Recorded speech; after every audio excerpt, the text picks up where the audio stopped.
Next we have to study about how did the tribals were affected due to the British arrival. So here we are going to study about two important groups.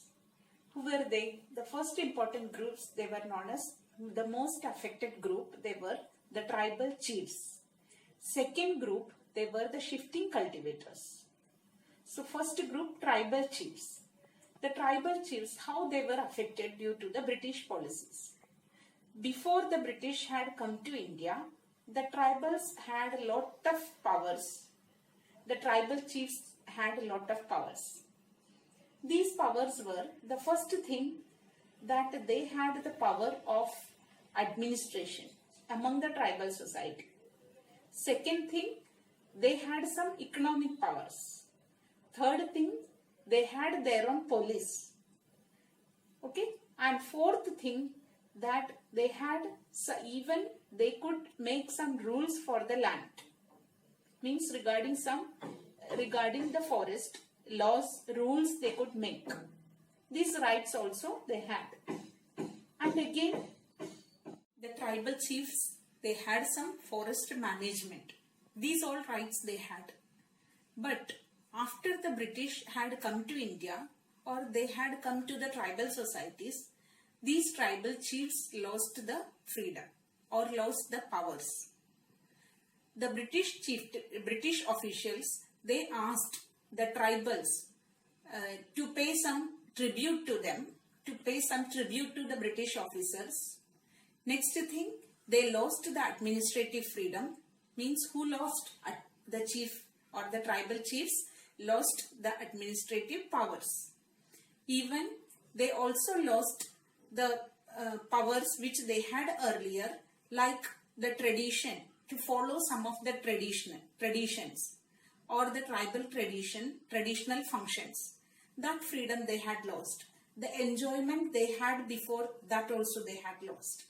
So the British, when they had come among these tribal societies, the tribal chiefs lost their all powers.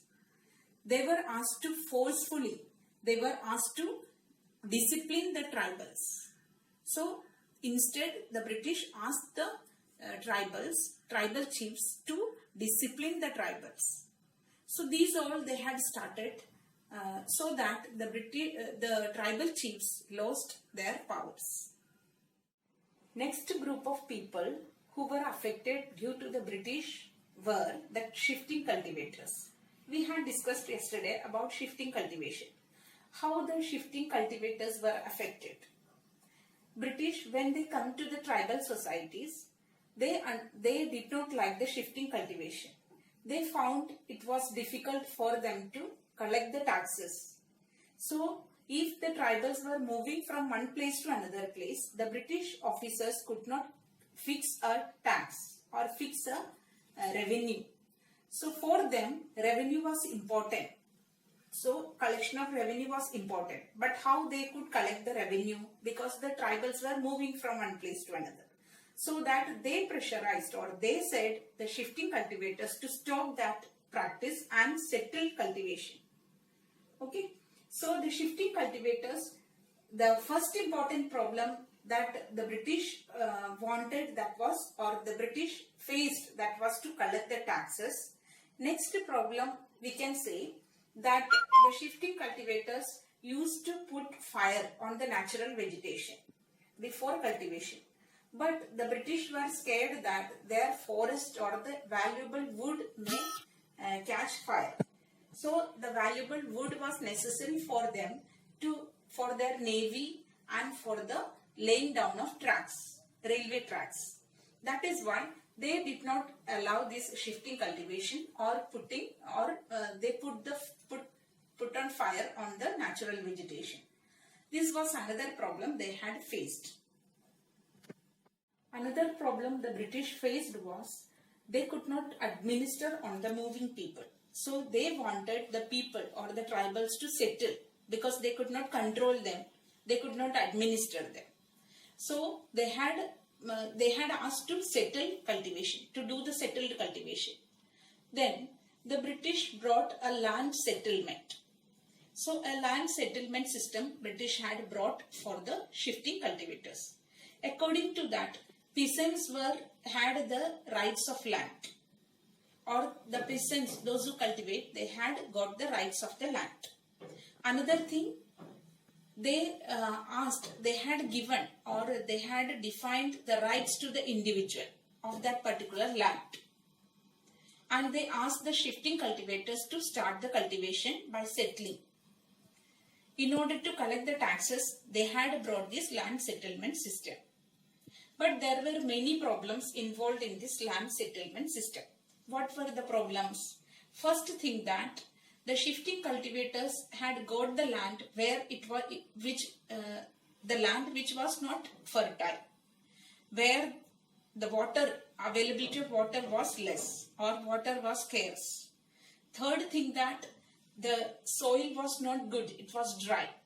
So in such condition or in that particular situation, the shifting cultivators found it very difficult to cultivate. So according to land settlement system, British had given some land to the tribals, and they had defined the rights to the rights to some of the individuals or some of the tribals regarding that land. And when this land was given, there were some problem that the shifting cultivators got. Which were the problem we had discussed. Again, I am repeating. The land was not fertile. Sometimes there was water scarcity. Third thing, that the land or the soil was dry. So shifting cultivators started some protest, or they requested the British to sanction or to allow them to do their shifting cultivation, which was existed before. But the British denied. At last, the tribals started protest against the British. Okay, so this protest, when it started in the central part of India and some of the other parts, eastern part of India, etc., when that type of protest started, then British had sanctioned, or British had given permission for the shifting cultivation again.